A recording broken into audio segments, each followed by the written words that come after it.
Hey, what's going on, everyone? Thank you for coming to watch. So I've got you guys an update on this big pattern change that's currently expected to affect the United States as we go into the next few days here, getting into the rest of February. And we've got a big winter storm that could possibly be coming through the central and eastern United States as we get into next week. I've got all the details and the breakdown coming right up. All right, so thank you all for joining me here on this Wednesday evening. All right, we've got a lot to talk about in this video because we still got a piece of energy here.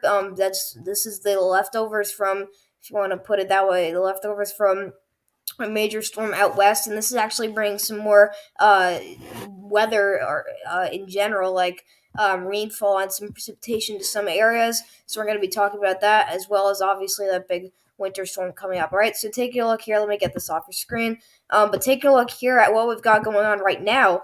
All right, you can see for the most part we're pretty calm, but we've got storms. Right now it's just a few showers, but I do think that we could have some pop-up storms out here into Texas. This is going up into Kansas and Oklahoma, and then all the way up to Nebraska, where we're seeing mostly rainfall because of this big ridge that's been bulging up into the central and even as far north as the north central United States. We've been seeing a big ridge, and it's definitely not supposed to be this warm out here. And the reason why we're seeing rainfall is because of how warm it is, and so we are seeing some heavy rainfall impact portions of northern Minnesota into the Dakotas, and then especially into Wisconsin here, maybe even as far east as the UP of Michigan. All right, but wow, all right, is this just a very warm time, and we should definitely not be this warm, but this gonna change. That's gonna change quickly as a big pattern change is coming up. So we'll talk about that in a bit. All right. You got a second round of rain coming into California. My goodness, will it just stop raining out here? We've seen, I mean, the hardest hit areas here, especially near the Los Angeles area and the Fresno area. I'm sure somebody's seen already over a foot of rainfall. This is just insane. I mean, the foothills of California into obviously the mountains. I mean, the rainfall amounts is just incredible. But you do have some rainfall coming on shore. This is not another system. It's just that second round of rain, and then that'll be kind of just falling apart as we get through the rest of tonight. All right, so moving on here, we're taking a look at your current alerts. You can see that we're pretty active in the west and the central United States. We've got some alerts, but taking a look here, as you can see into Montana in this pink shade, you've got winter storm warnings. In this purple shade, you've got winter weather advisories also going out for portions of western North Dakota into the surrounding areas of that that winter storm warning in Montana, and then also going through central and northern portions of Idaho, you've got that winter weather advisory. Now, if you're in the mountainous regions of the western United States, you're in the winter storm warning. All right, kind of the usual here. It's been the norm for the past days that we just have winter storm warnings for those upper elevations, and we still have them today. So anybody in the pink shade is under a winter storm warning. You still got flood watches out there into extreme Southern California, and you still got some winter weather advisories for portions of central Nevada into the upper Sierras of California. All right. In this brown shade, you've got wind advisories going out for portions of Missouri into portions of Kansas, and especially into the panhandle of Texas, and then into New Mexico. We also do have those wind advisories. But other than that, we're pretty much good for the most part. So we'll take a look here. We'll look at the HRRR model. I wanted to take a look, guys, at the north central United States. Well, really the Midwest that we're looking at here. I think there's a chance for some pop-up storms. All right, it's interesting, guys. But I do think that there will be some pop-up storms just because of the system. I think it's got enough energy, and there's enough. I think there might be enough instability in the atmosphere, believe it or not, for some storms to fire across this region, and it's warm enough because obviously we have that ridge. All right. So what's going on right now? Well, you've got some precipitation falling, but way up north. And when does that storm, or at least the rainfall, come in? Well, it's not until like late tonight to tomorrow, really early tomorrow morning, where we start to see a line of storms start to form. Very small line, and this probably wouldn't even be storms. These are just very light to moderate showers here, and we see a little bit more steady rainfall. And these are not storms. This is rainfall up here into Minnesota. But what I'm watching is it's down here. It's right on the south side of this, down into portions of Iowa. That's where I'm watching the potential for, I wouldn't say supercells, but definitely some storm cells to start forming, and we may see storms to fire across this region late Thursday. And here we go. Look at this. We're getting. I mean, at this point, we're getting. This will be getting to about 1 p.m. I believe tomorrow.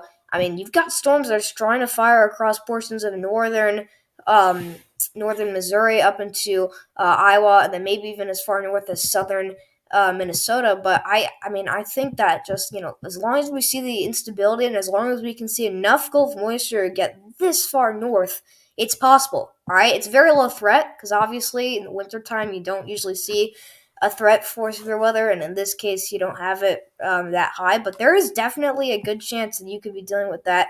And I just wanted to make sure that everybody knows what's going on tomorrow because I don't want anybody to get caught off guard. But we'll take this out a little bit farther, and this is where um, a lot of rain could fall. All right, but I think that some of this will be snow back here into portions of Nebraska into South Dakota. All right, we're looking at the composite reflectivity, so this doesn't kind of show snow and rain. This just shows all precipitation. So keep in mind some of this will be snow, but it's this rain down here into Iowa. I really think eastern Iowa there's going to be enough instability for some storms. All right, but it's on the back end where we see this is like 3 p.m. to 4 p.m. So right before the dinner time frame here. That's when we might see storms, maybe even into the Chicago area. So that first line kind of moves out.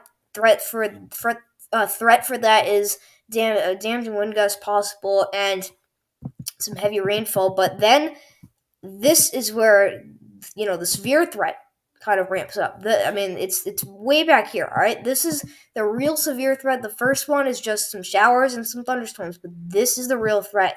This is where you see some isolated supercells here, and you can actually see they're not discrete, all right, but you've got some curviness to them. So some of these may be rotating. There could be enough instability to cause rotation with these systems. So I think a few tornado warnings may come up in this area. But again, it's for northern and northeastern. I think I might have said western Iowa earlier, but no, it's northeastern Iowa. Here we go. All right, so keep in mind this is still Thursday. This is late Thursday, so this is about 10 p.m. Thursday. And I think this might be in Eastern time. So for you guys, this probably would be like 8 p.m. Thursday. So we're getting to the nighttime hours here, and you've got in these red shades here. This is where we're looking for some thunderstorms to start firing across Iowa, and then you can see that this kind of spreads out a little bit, and we start to see more discrete looking storms and some more just more organized looking supercells down here in northern Illinois. All right. I think that we may see a few pop up tornado warnings and maybe some severe thunderstorm warnings as well. All right. And so I just think that it's possible. And we look at the lightning flash density, map here. This shows us kind of just the signal for a thunderstorm, if you will. All right. You don't really see it until we get to this point here where they're are the supercells that we saw in the northern Illinois, and we actually do see a pretty good signal for some lightning strikes down there, or at least some lightning flashes into northern Illinois. So there's that storm signal, and it actually goes up even into portions of central Wisconsin. So interesting to see that there. Excuse me, but I just want to show you guys just that there is a real threat for um, for some supercells and for some isolated severe storms out there. All right. So I mean, we can see that these storms. I mean, they continue beyond that. This is going to be an overnight threat. This is Friday, I believe, at 1 a.m. So for you guys, this is going to be like 10 to 11 p.m. Thursday because I believe this is in Eastern time and you guys are Central time. But we still got storms trying to make their way across the Great Lakes and then maybe even as far to the east as Michigan here, but you've got storms stretching across portions of central and southern Wisconsin. So we see if this continues to, these storms continue to move on. And whenever you see kind of bubbly, kind of looking storms there, those are thunderstorms, and we'll definitely see the heavy rainfall. But I just think that there could be thunderstorms as far to the east as Michigan. All right, so just something to watch there, and that's interesting to see how on the back end of the system It's right here into Illinois and into it's really Illinois, eastern Iowa, into southern Wisconsin, where the best threat for severe weather is, and that's going to be late Thursday night into very early Friday morning. All right. So we move on here to this big pattern change that we've been trying to analyze here in the past few days. It's finally happening, guys. We're starting to see this ridge move off to the east, and it's all because of this big system that moved to the west. We saw a much more stormy pattern out there in the west. So now we're going into this like 2-3 day long pattern where we've got warmer than average temperatures here in the east, and then colder than average temperatures and storminess in the west. And so this is the ridge here. That's the high pressure right there with those warmer colors. Notice how you'll see this will start to move off to the east. It will gradually move off, pull up to the north and east. That will be replaced by storms. All right, and I think cold air may be able to follow through. All right, so here we go. We're getting to the 11th here and the 12th. We're watching a storm signal for possibly two storms that could bring snow to the northeast. And this is what you've got. You've got now this ridge. It's up into Canada, so this is going to force storms farther south. This high pressure is going to keep storms from entering the entering portions of Canada, and so this is going to keep these storms through the United States. And with the help of the active Southern Pacific jet stream, this will catch storms and push them into this direction because you have a train of storms moving through the Pacific and then off into the West Coast. So that calls for above average precipitation in the west, and these storms will continue to move off to the east. And if we see enough energy and cold air, we may be dealing with snowstorms. And so here's a dip in the jet stream. We've got three things happening. All right, I just said it here. You've got a ridge up into Canada, keeping things farther south, but you've also got a ridge that's building up into Alaska. And whenever I talk about a ridge, after the ridge, which is a surge of warmer air and just more mild conditions, you start to get a dip in the jet stream, and that's what we see here. This is where the cold air is going to be. Anybody that's north of this line that I just drew, all right, you're going to be below 32 degrees, most likely, all right?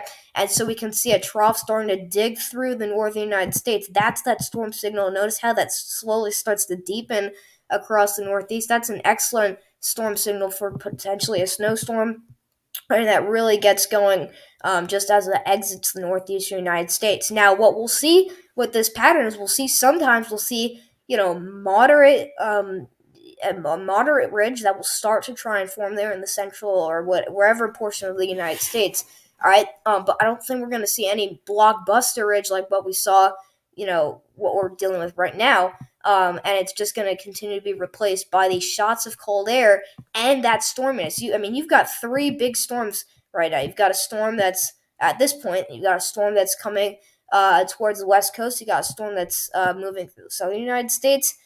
There's a big dip in the jet stream. This massive tall ridge that's building up into Canada, guys. That, my friends, is a excellent pattern, guys.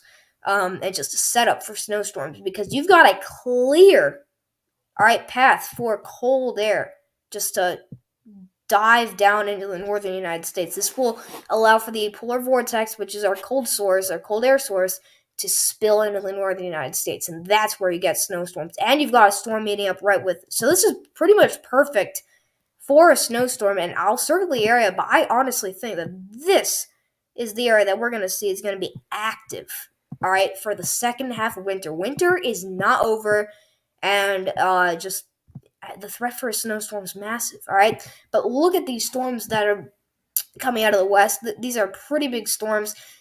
This is very far out, so we don't know exactly what's going to be happening at this point, but we start to see a little bit, maybe even an end to the pattern where we start to see a ridge in the northeast. But ignore that. That's just something that we'll leave for the future, all right?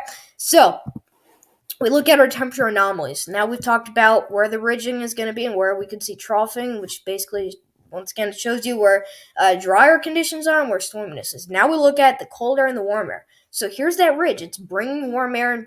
These are above average temperatures here into the United States and into Canada. We're getting up to maybe as high as 30 degrees above average. This is what's causing that's potential severe weather, all right? But notice how these warm colors start to fade away and they start to move off to the east. There's that, that colder air that's settling in the west with those storms coming through. And I mean, here it is. You'll see these minor ridges are building up here in the central United States. You can see it's bringing still those above average temperatures, but what you'll see behind it is you'll see a shot of cold air. This is what brings in snowstorms, and this is coming down from Alaska here, and we're starting to see more extensive cold air, and this will also be coming down from more places throughout Canada. It's a matter of when we can see it opening up here for cold air to move in, and we start to see one shot of cold air move to the northeast. Here comes a more bigger one here, and this one actually could bring temperatures down to maybe as high as 20 or as low as 25 degrees below historical average. But wow, that brings very cold air, for millions of Americans out there into the central United States. That's big to watch. All right. This really just spreads throughout the entire United States. I mean, we're pretty far out here, February 19th, but you could just see that the signal for cold air it's there. And, I'm telling you guys, if we see any storm system meet up with this cold air and they phase together, all right, there's plenty of cold air nearby for a big snowstorm to happen. It's just a matter of if these two components meet up with each other at the right time and the conditions are right. All right. So that's basically what you've got for your setup. Now we can start to take a look at our storm signal. So yesterday I mentioned that we aren't really tracking anything specific, although there have been a few storms that people have started to hype up a little bit, and I know the hype has been pretty crazy with storms very far out, but I do think that there is one that is really the models are starting to pick up on it, and I think it's really the threat for it is getting real. We're not getting too deep with this, but this is definitely time, I think, to start tracking the system and just watch what the models are saying here. All right, so I'm gonna put this back to the 12Z GFS because I think the 12Z is just a better run here. I think the 18Z goes a little bit too crazy with these snowstorms. This was the 12Z from today. This is the GFS model we're comparing. All right, we're comparing the GFS, the Canadian, and the European model. It's not a forecast. This is just us comparing models to see, what the just kind of like what the snowstorms may look like and what the models are agreeing on, what they're not. So here's the first system that we're watching. So I mentioned yesterday how the GFS was showing 2 rounds of moisture or moving through the deep south, or one storm system that stalls out waiting for this northern piece of energy to phase, and then you get a snowstorm. I didn't like that, but I think that the idea with this is that we're going to see just rounds of moisture, plumes of moisture start to head up from the Gulf of Mexico, and it's going to continue just bring this train of storms, this line of storms. It's not going to cause anything major, not like a organized low, until we just get enough energy and vortices out there where we get that northern piece of energy to kind of just help it out. All right, wanted to put it that way. All right, but here we're getting to February 11th. This is Sunday, and you've got snow starting to just glide down through the central United States, and you've got a low right here into southern Texas. But watch as this rainfall here in the southeast and this snowfall in the central United States start to pair together, and you've got a dip in the jet stream as well. This is February 11th. This is Sunday into Monday. You've got high pressure keeping this farther south. There's that jet stream, and you've got yourselves a winter storm for northern Texas and the panhandle of Oklahoma. You've got heavy snow breaking out in northern Texas. This would call for a few inches, all right? Notice how this is not too far out. This is 102 hours out, and I think that we can start, just to track this at least, all right? And I just think that we got to continue watching, the signal for this and what the models are showing. But here it comes. You got a 1,007 millibar low bringing rain for the southeast, and anybody behind the cold air or the cold front is seeing snow. And so here it comes, and it's gaining strength as the cold air starts to kind of mix in with the moisture and influence the storm. So now you're starting to see snow enter portions of Ohio into the Ohio Valley and then into the Great Lakes region, and you've got warm air being kind of pulled up with the system because you can already tell this is going to be a strong system because it's going to be pulling up a lot of warm air and just moisture from the Gulf of Mexico, and it's going to start wrapping around that low pressure center, and so that's just going to cause for warmer air for some of those areas. And that's the problem with these systems, is that, if you may be in the path of a big snowstorm, but if you're south, or if you're in the path of that low pressure center where that's going to move through, you're most likely going to see rain, because it's pulling up so much warm air and moisture with it. It's if you're just north of the low pressure, where you still have that cold air nearby, that's where you can get snow. And so we see this, just, I mean, it's incredible how strong the GFS wants this to go from. It goes from really 1,002 millibars to a 992 or 982 millibar snowstorm. Now you've got extremely heavy snow breaking out across portions of the interior Northeast back into the Ohio Valley. You've probably got strong winds with a northwesterly flow. All right, and cold air just moving on in from the backside, and this gets even stronger. And at this point, I mean, this is Tuesday. The GFS has been putting the hammer down on the Northeast for a massive snowstorm here. I mean, even for southern New England, but you've got maybe the heaviest snow that you'll see the entire winter showing up here for portions of Massachusetts, Boston. I would say New York City could see some of the snow. All right, but man, that's just insane how much snow the GFS is showing. This would be very heavy, wet snow.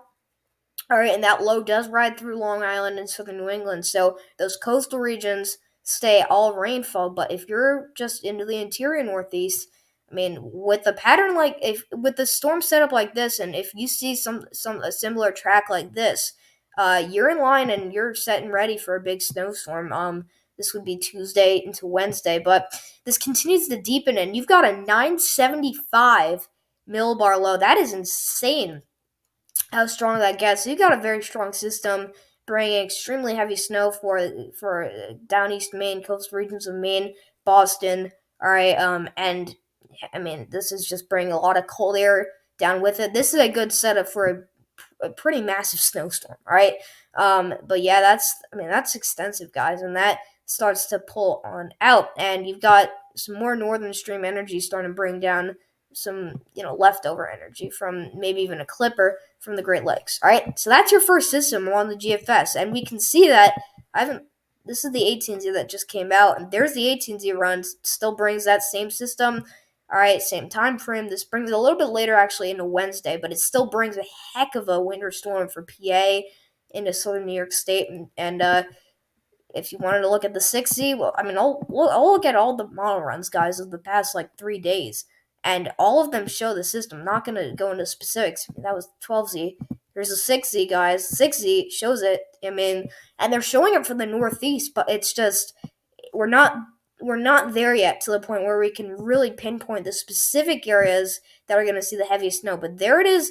It's on the OZ, but it's certainly not as strong, which is better, because this could actually be a significant, maybe even just a damaging system with these winds also here. But here it is on the 18Z last night, the 12Z of last night.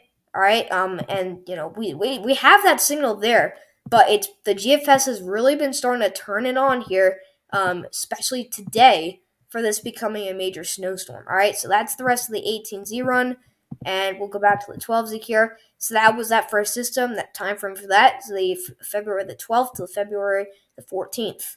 Now, what happens after that? Well, you still got another shot of cold air coming in. You've got a lot of northern stream energy. You've got the highest pressure that you'll see in your entire. I mean, I don't know. I don't know what I'm saying. I'm going off here, but I just wanted to mark this. I mean, I don't think I've ever seen high pressure signature this strong before, but the GFS is going for 1,054 millibar high pressure center to be localized just north of Montana.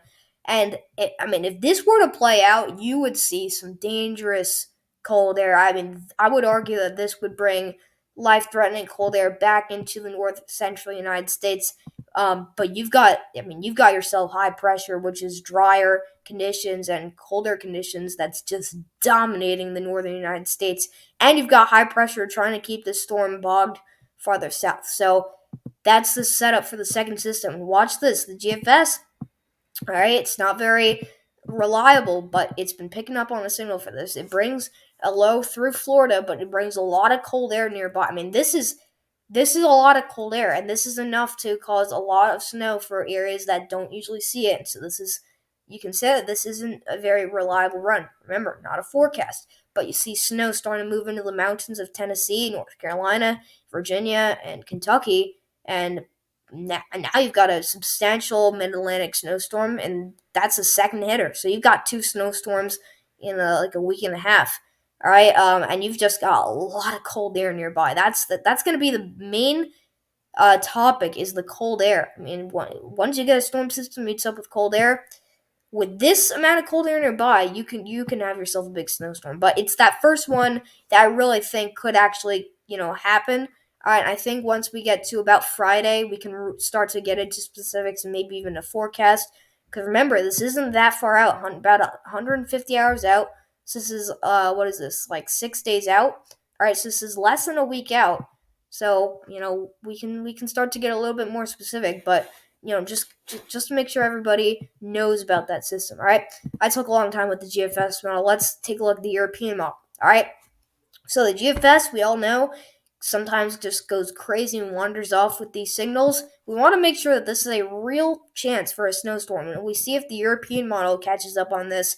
And when the European model and the GFS model agree on a system, there's there's a likelihood of that happening, and it's higher. All right, and here it is. You still see that low. You see a piece or just that a dip in the jet stream bring cold air pretty far south, and there's that storm signal, and it brings a snowstorm to the northeast.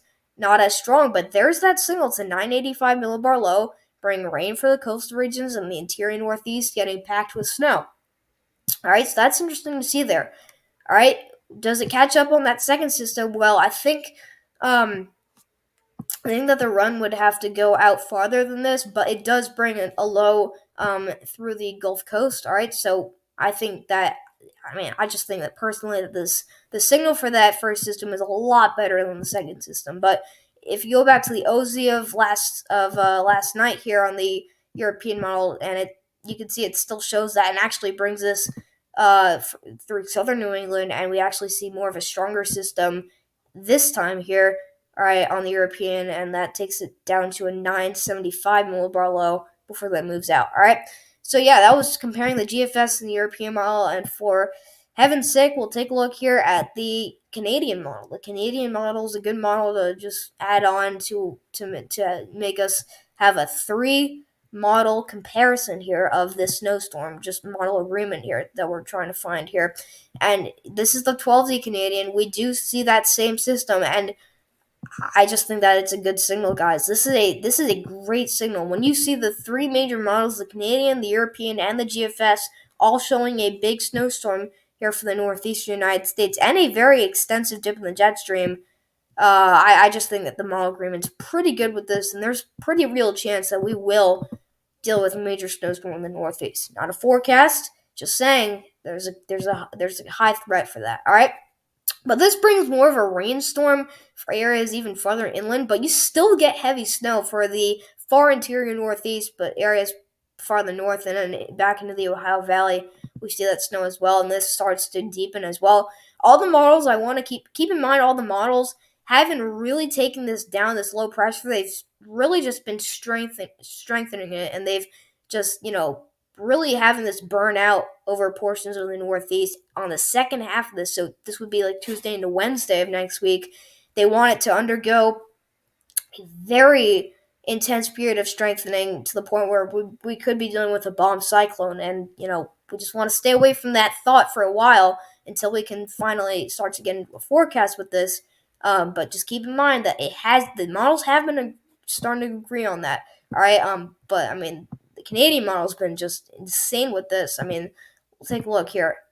Just marvel at how insane. I mean, I'm saying insane so many times, but how crazy that looks. You got a 956. I mean, this is like the same strength as a Category 3 hurricane. It's crazy. I'm not saying that this is going to bring Category 3 hurricane like characteristics, but what you've got is you've got extremely strong winds on the coastal waters. You've got the heaviest snow that you'll see in your entire life in the Maine. I mean, this is a crazy scenario. But oh my gosh, is that an incredible system? And it goes from a 995 weak little system, brings some snow up into the northeast, to the next day, or actually no, this is the same day on Wednesday. In 24 hours, goes from a 995 millibar low to a 956 millibar low, 950 millibar low. That is, I mean, that's just crazy that you see that much dropping. But that is a bomb cyclone that you see there. That's the worst case scenario. This would drop like feet of snow over portions um, of Maine, no doubt about it. But that's a pretty ridiculous run. I just want to stay away from that for a bit. And that's the Canadian model. And yeah, that ends it. So that's all I got for you guys. Thank you so much for coming to watch. We'll see you guys in the next video. So stay tuned. I got more updates on the wild. We'll talk about this tomorrow if I can get an update in for you guys. All right, keep watching the signal. It's not a forecast. I'm not trying to hype this up. All right, please, just don't go crazy on this. And I know none of you would do this, but don't accuse me of hyping this up. I'm really trying my best not to, but I also want to make sure that everybody knows that there is a good chance that we will see a snowstorm in the northeastern United States. All right, so that's all I got for you guys. Thank you so much for coming to watch. I'll see you guys next video.